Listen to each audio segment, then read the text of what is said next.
name is Rosebellah Omondi. Jina langu ni Rosebellah Omondi. Kiswahili tekelezi volunteer teacher based in Migori, Kenya, East Africa. Ni mwalimu wa kujitolea wa Kiswahili tekelezi kutoka maeneo ya Migori nchini Kenya, Afrika Mashariki.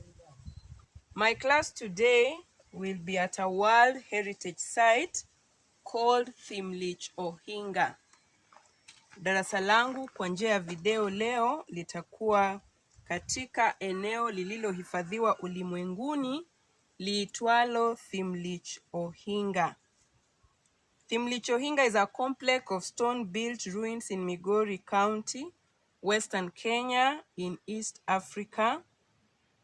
Thim, Lich, Ohinga ni magofu yaliyojengwa kwa mawe katika kaunti ya Migori, magharibi mwa Kenya, Afrika Mashariki. Jina hilo Thim, Lich, Ohinga, the name Thim, Lich, Ohinga is derived from 3 Luo words. One is Thim, which means forest. We have Lich, which means frightening or scary. And Ohinga is something built by laying or heaping things together. In this case, we are talking of stones that were heaped together. Thim, Lich, Ohinga linatokana na maneno matatu kwa lugha ya Dholuo. Ya kwanza ni Thim ambayo inamaanisha msitu. Lich inamaanisha kinachoogofya, kinachofanya mtu kuogopa. Alafu Ohinga ni kile ambacho kimejengwa kutokana na vitu ambavyo vimepangwa moja juu ya nyingine. In essence, Thim, Lich, Ohinga means a frightening dense forest. Inamaanisha msitu wa kuogofya ambao umejengwa kutokana na kitu kimoja au mawe moja kwa hiyo nyingine. The presence or the structures that are here built from stones are believed to have been built around 500 years ago, and this was done for security reasons against wild animals and some bad groups of people. Majengo yaliyo hapa yamejengwa kwa mawe. Yaaminika kwamba yalijengwa miaka karibu 500 yaliyopita, na haya yalifanywa kwa sababu ya kutaka usalama dhidi ya wanyamapori na wavamizi ambao wangeweza kuwafikia watu ambao wanaishi hapa. The materials that were used were just taken from the environment around. The people exploited the natural resources, which were rocks that were found in this region. And the technique that was used to heap these stones together to make the wall is very unique and may not be found elsewhere. Utagundua kwamba mambo ama mawe ambayo yalitumiwa yalikuwa ndio mali asili ambayo yalikuwa kipatikana kwenye mazingira haya, na yamejengwa kwa njia ya kipekee kabisa kabisa. Ndio maana yameunda ukuta huo, kitu ambacho hakipatikani sehemu nyingi ama sehemu nyingine tena duniani.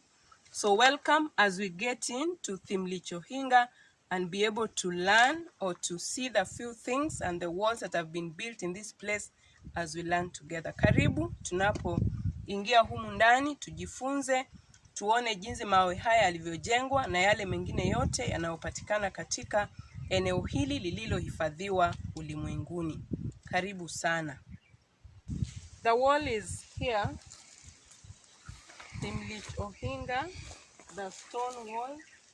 Like you can see, all these are stones arranged in a very peculiar manner.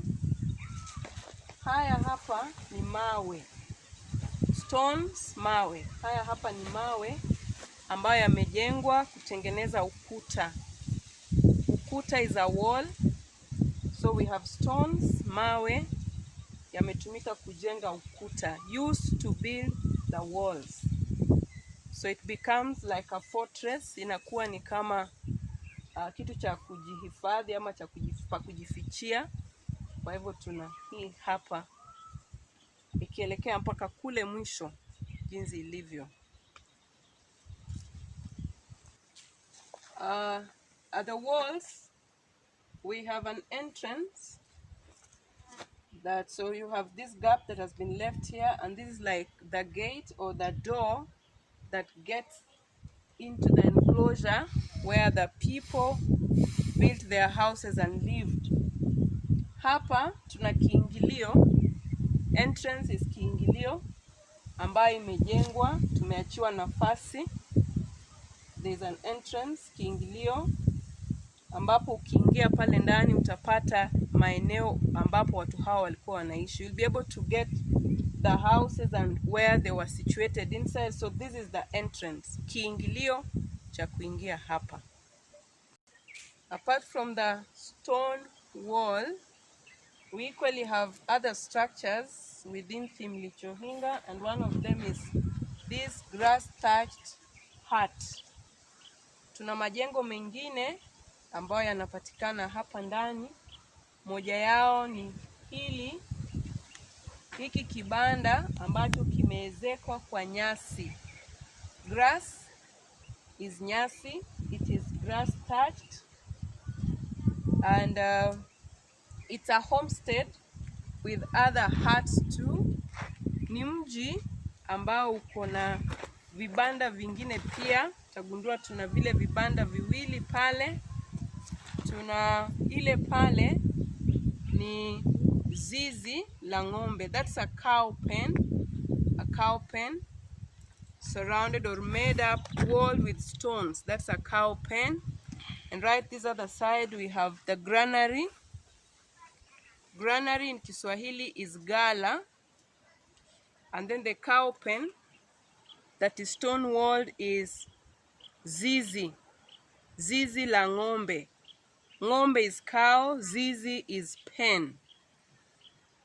So we have these other houses. This was for the first wife. Traditionally, kulingana na jamii ya Waluo, mke wa kwanza alikuwa anajengewa nyumba ama kibanda kama hiki hapa. Alafu zile mbili ama ile pale ilikuwa ni ya mke mwenza. Co-wife in Kiswahili is mke mwenza.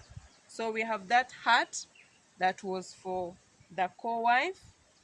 And if we had another one, for example, this other side, we also have another hut for a second co-wife or the third co-wife.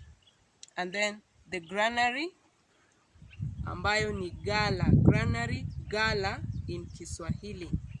The granary would be used to store cereals. Gala hiyo ingetumika kuhifadhi nafaka.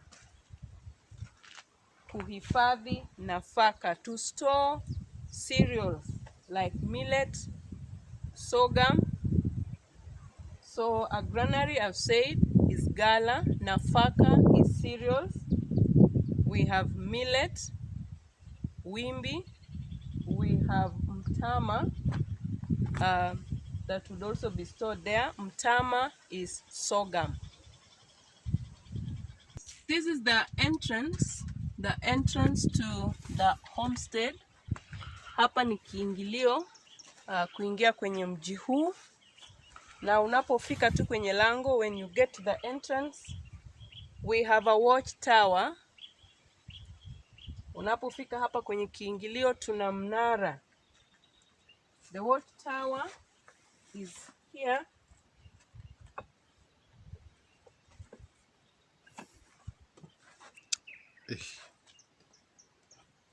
Watch tower ambayo ni mnara, and this place would be used to check out on any raiders.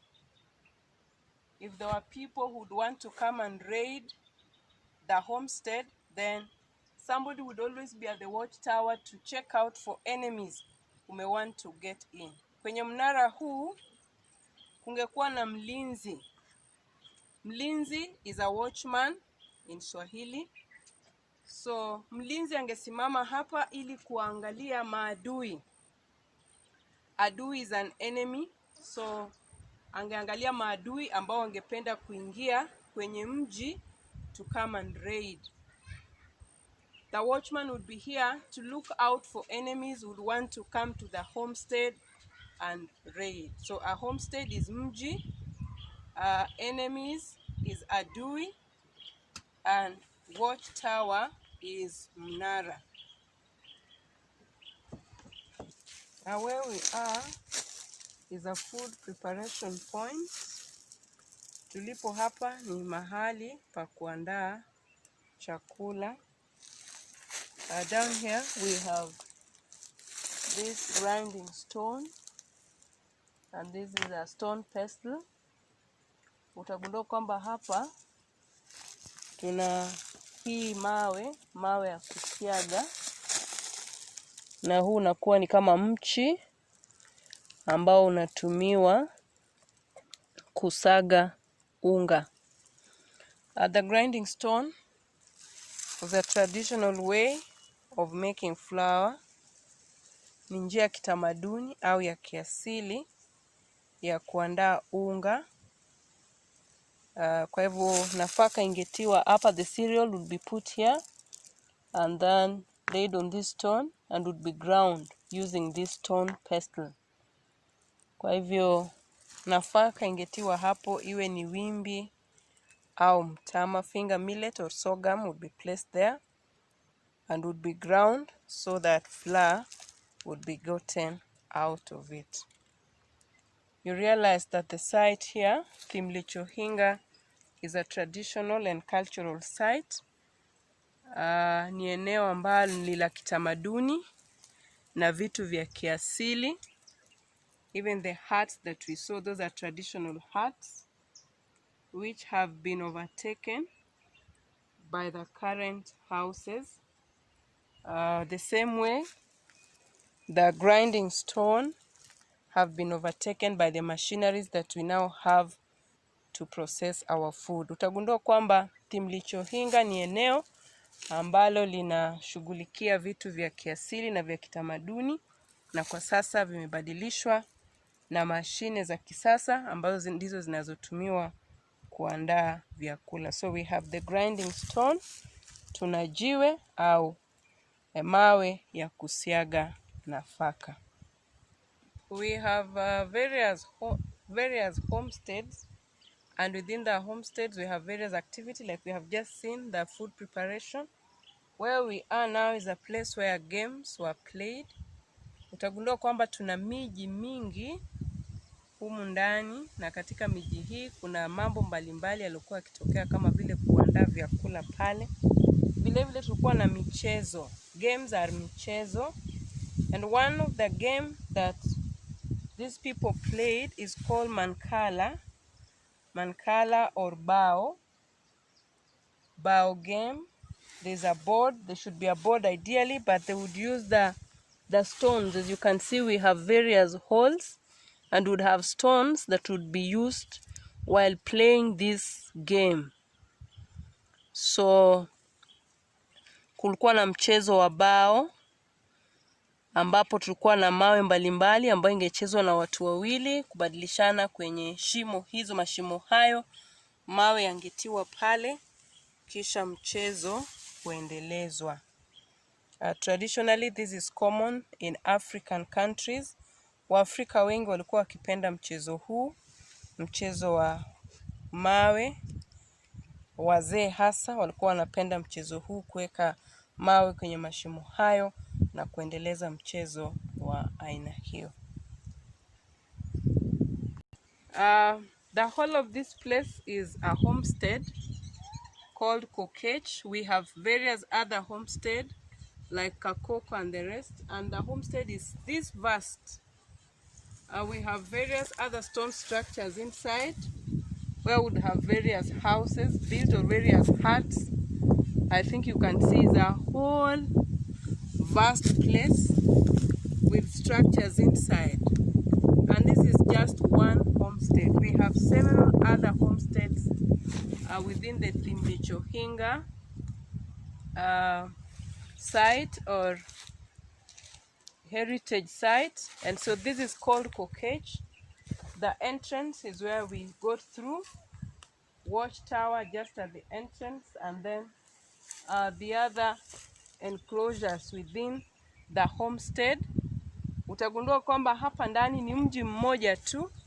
Tuna miji mingine mingi, na hiyo mawe ambayo imezunguka maeneo fulani fulani, vibanda vingine vingejengwa pale. Unagundua kwamba viko vingi ukiangalia mzunguko huu wote, na visehemu hivi ambavyo vina majengo mengine, vibanda vingine vingejengwa hapo. Kwa hivyo hapa ni mji wa Kokech. Tuna miji mingine kama Kalwoch, Kakoko na hao wengine. We are inside one of the huts and we have a few artifacts here. We have the pot here. Tumeingia ndani ya mojawapo ya vibanda ama nyumba hizi za kiasili. Tuna nyungu. These are drinking straws. Drinking straws are mrija in Kiswahili. And maybe they would serve alcohol. Wangetia pombe, alcohol inside here. Kungekuwa na pombe, and they would use the straws. Wangetumia mrija kunywa pombe. We have a traditional stool here. Tuna kiti cha kitamaduni. And then we have the mortar, traditional mortar. Hiki ni kinu cha kitamaduni ama cha kiasili ambacho kinapatikana hapa ndani. We have various pots, cooking pots actually. Tuna vyungu mbalimbali, hiki ni chungu. Tuna kingine pale. All these are pots that would be used to cook. Vyungu mbalimbali vya kupikia. Tuna chungu iko pale vimepangwa. We have this that would act like a shield. Ingekuwa ni ngao. Maybe when they went out for war, the shield would be here. Shield is ngao. Ngao that would be used out in the war. War is vita. Wakati wa vita, they would use a shield. Kindly do the following assignment.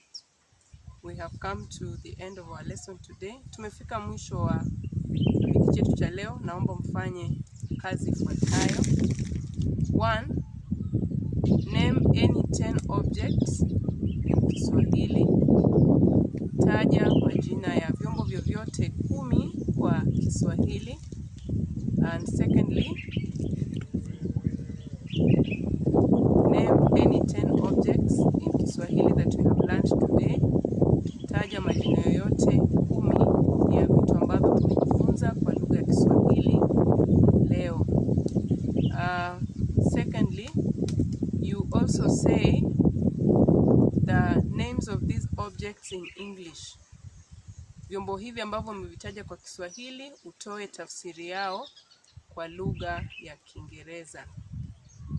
Any 10 objects or things that you have learned today from our lesson, translate or name them in English.